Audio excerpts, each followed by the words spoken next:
नमस्कार दोस्तों संसद भवन के अंदर ऑपरेशन सिंदूर को लेकर जो चर्चा हो रही है वो लगातार गर्म होती जा रही है।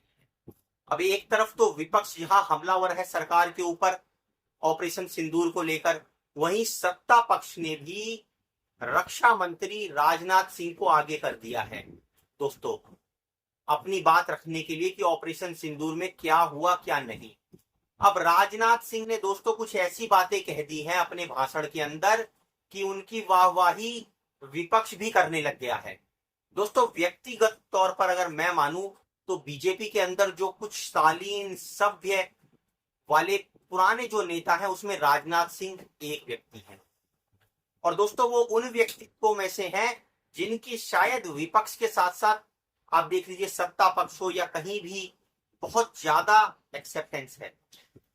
लोग उनकी बात को एक विश्वसनीयता के तौर पर देखते हैं, चाहे जितनी भी आलोचनाएं हो कोई भी बात हो, लेकिन ऐसा माना जाता है दोस्तों कि उनकी बात में एक अपनी अलग ही शालीनता झलकती है।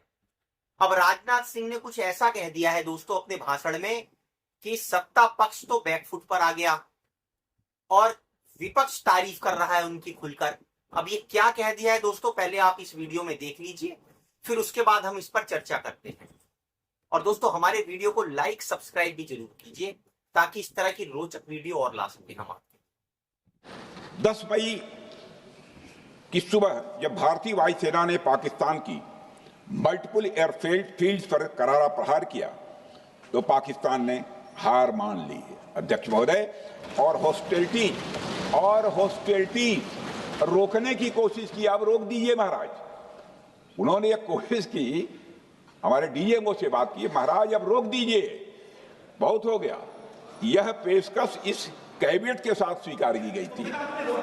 सुने, रुकिए तो रुकिए, बता दो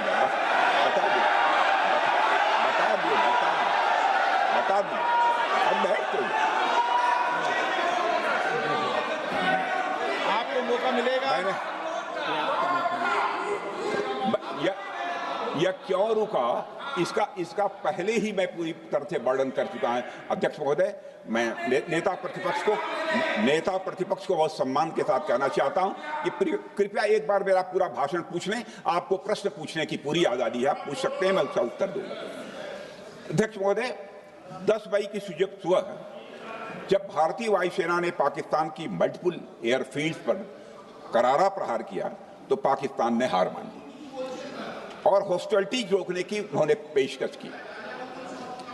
यह पेशकश इस कैबिनेट के साथ स्वीकार की गई हम लोगों के द्वारा कि यह ऑपरेशन केवल पाज किया गया है, स्थगित किया गया है। यह ऑपरेशन समाप्त नहीं हुआ है अध्यक्ष महोदय। अगर पाकिस्तान की ओर से भविष्य में कोई भी मिस एडवेंचर हुआ तो यह ऑपरेशन अध्यक्ष महोदय, मैं सदन को आश्वस्त करना चाहता हूं, दोबारा प्रारंभ हो। अध्यक्ष महोदय, मैं विपक्ष के अपने सम्मानित साथियों से यह कहना चाहता हूं कि यदि आज हम लोग सत्ता पक्ष में हैं तो ऐसा नहीं है कि हम हमेशा सत्ता पक्ष में ही रहेंगे।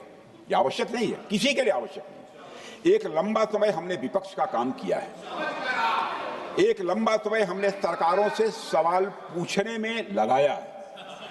जनता ने जब हमें विपक्ष में रहने का दायित्व सौंपा था तो हमने विपक्ष में रहकर विपक्ष की भूमिका को बड़े ही सकारात्मक तरीके से निभाया भी।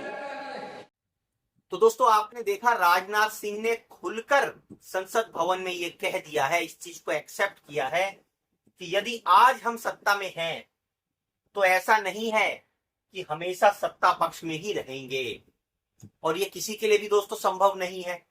उन्होंने इस बात का भी जिक्र किया कि हम भी विपक्ष में रहे, हमने भी सत्ता से लगातार सवाल पूछे। अब इस बात को लेकर विपक्ष ने राजनाथ सिंह की तारीफ करी है दोस्तों। और यहां पर एक और दोस्तों मजेदार बात हुई। आप राजनाथ सिंह के साथ बैठे हुए मंत्रियों को देख लीजिए, चाहे अमित शाह हो, चाहे प्रफुल्ल पटेल हो, चाहे धर्मेंद्र प्रधान हो, चाहे किरण रिजिजू हो। दोस्तों वो जोश जो मोदी सरकार के अंदर दिखाई देता था, जिस जोश के लिए, एग्रेसिवनेस के लिए वहां के नेता जाने जाते थे, वो अग्रेसिवनेस नहीं दिखाई देती है। ऐसा लगता है दोस्तों मुरझाया हुआ चेहरा, गुमसुम से व्यक्ति, एक झूठी थोड़ी स्माइल कहीं चेहरे पे दिख गई तो दिख गई, लेकिन जिस तरह से एग्रेसिव अप्रोच के लिए मोदी मंत्रिमंडल जाना जाता था वो कहीं दोस्तों गायब दिखती है।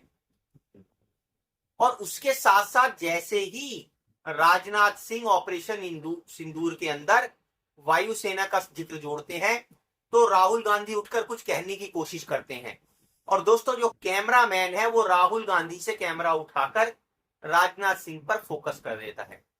अब चर्चा चारों तरफ फिर गर्म है कि किस तरह से राहुल गांधी जब भी बोलने के लिए आगे आते हैं तो भैया उनको संसद भवन के कैमरे से ही हटा दिया जाता है। बात वो कुछ बोलते रहे, आवाज आती रहेगी उनकी शक्ल लेकिन दिखाई नहीं देगी। तो यहां दो महत्वपूर्ण बातें निकल कर आ गई हैं। एक तो राजनाथ सिंह ने सत्ता के हलक में ये बात कहकर कि हम हमेशा सत्ता में नहीं रहेंगे, एक बहुत बड़ा सवाल खड़ा कर दिया है इस सरकार के लिए। क्यों? क्योंकि ये सरकार 2047 का विजन दिखा रही है देश को कि 2047 में हम ये करेंगे, हम वो करेंगे, हम ऐसे करेंगे, विकसित भारत बनाएंगे। अरे भैया, नीतीश और नायडू की बैसाखियों पर ये सरकार चल रही है, आज की बात आप करते नहीं हो। 2047 का लॉलीपॉप आप कब तक जनता को दोगे?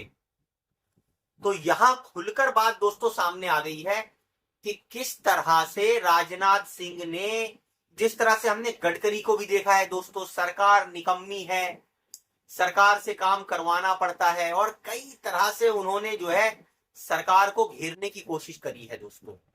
अब राजनाथ सिंह ने तो संसद भवन के अंदर खड़े होकर भैया कह दिया है, मामले में कुछ गड़बड़ तो दोस्तों जान पड़ती है, कहीं ना कहीं अंदर खाने भी अब ये बात गर्मा गर्म हो रही है कि ये सरकार हो सकता है बहुत ज्यादा लंबा ना खींचे, या इसको बहुमत का संकट इसके लिए खड़ा हो, क्योंकि दोस्तों समर्थन के दम पर नीतीश और नायडू की ये सरकार खड़ी है।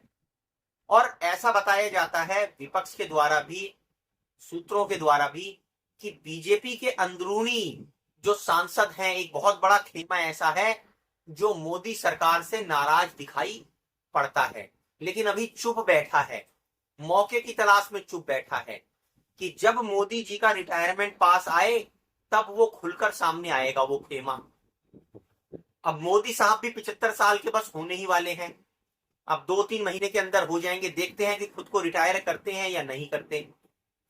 तो ये सत्ता में कब तक बने रहेंगे, और ये 2047 की जो बात करते हैं, उन दोनों में अब कॉन्ट्रा इंडिकेशन आना शुरू हो गया है। अब दोस्तों ये तो आने वाले समय में ही देखने की बात रहेगी कि सरकार 2047 तक बनी रहती है या आने वाले कुछ महीनों में ही लड़खड़ा जाती है। दोस्तों हमारे चैनल को लाइक कीजिए, सब्सक्राइब कीजिए, वीडियो को शेयर कीजिए, ताकि इस तरह की और रोचक वीडियो हम आपके साथ शेयर कर सकें। धन्यवाद।